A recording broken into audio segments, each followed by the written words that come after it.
نبی پاک صلی اللہ تعالیٰ علیہ وسلم نے یوں بیٹھے بیٹھے ایک دن صحابہ سے فرمایا یار روز نہ بیٹھے رہا کرو، وقفے سے ملا کرو۔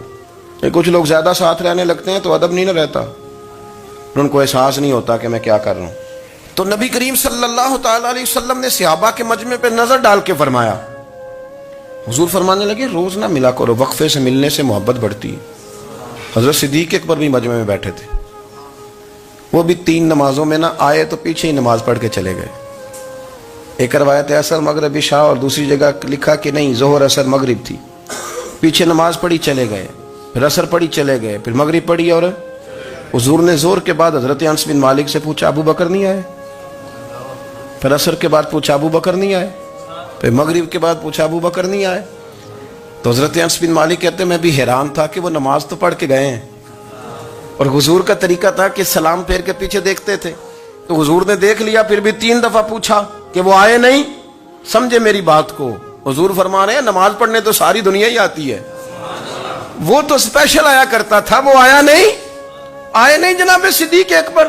تو حضرت انس کہتے ہیں میں نے جا کے دروازے پہ دستک کی، حضرت انس قریب رہتے تھے نا حضور کے، تو نبی پاک کے لاڈلے تھے، تو پھر لوگ بھی ان کا لاڈ دیکھتے تھے کہ یہ حضور کا قریبی ہے۔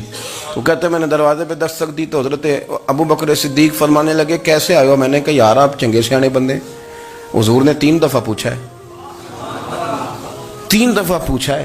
تو حضرت سیدنا ابو بکر صدیق دوڑے آئے، حضور حکم ہو؟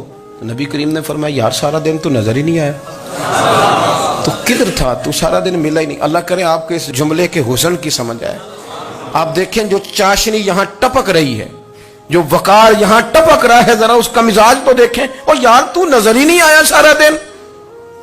تو حضرت صدیق اکبر کہتے ہیں کوئی بات بھی نہیں تھی پر میں رو پڑا۔ میں نے کہا حضور آپ نے تو فرمایا تھا کہ ذرا وقفے سے ملا کرو، محبت بڑھتی ہے۔ تو حضور فرمانے لگے ابو بکر میں نے کہا تھا پر تجھے تو نہیں نہ کہا تھا، تو کوئی اور تھے جن کو کہا تھا، تجھے تھوڑا کہا تھا، اور اتنے بڑے جملے نہیں ملیں گے۔ رسول کریم فرمانے لگے تو یہیں رہا کر، تو رہتا ہے تو میرا دل لگا رہتا ہے، یہیں رہا کر، میرے پاس رہا، تو نہ جایا کر یار، تو ادھر ہی رہا۔ او پانی پرن سہیلیاں رنگا رنگ کڑے، او سجنوں اسی تے پریا اس دا جانیے جس دا توڑ چڑھے۔ آپ ذرا اس لطف کو آپ دیکھیں، اس ذائقے کو۔ میرا دل کرتا ہے کہ میں یہ حدیث نہ لوگوں کی روحوں تک اتار دوں۔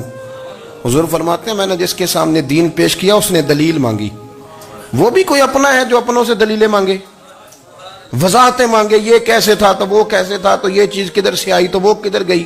آپ اپنوں سے دلیلیں مانگ رہے ہیں، آپ اپنوں سے اپنوں کو کٹہروں میں کھڑا کیا ہے۔ حضور یہ نہیں فرماتے کہ دلیل تھی کوئی نہیں، فرمایا جس نے مانگی میں نے دی دلیل، اور لوگ دلیل دیکھ کے مسلمان ہوئے۔ حضور فرماتے ہیں لوگوں سنو یہ میرا ابو بکر ہے، میں نے اسے کہا کلمہ پڑھ لے، اس نے دلیل ہی کوئی نہیں مانگی، فوراً ہی کلمہ پڑھ کے مسلمان۔ یہ احساس ہے۔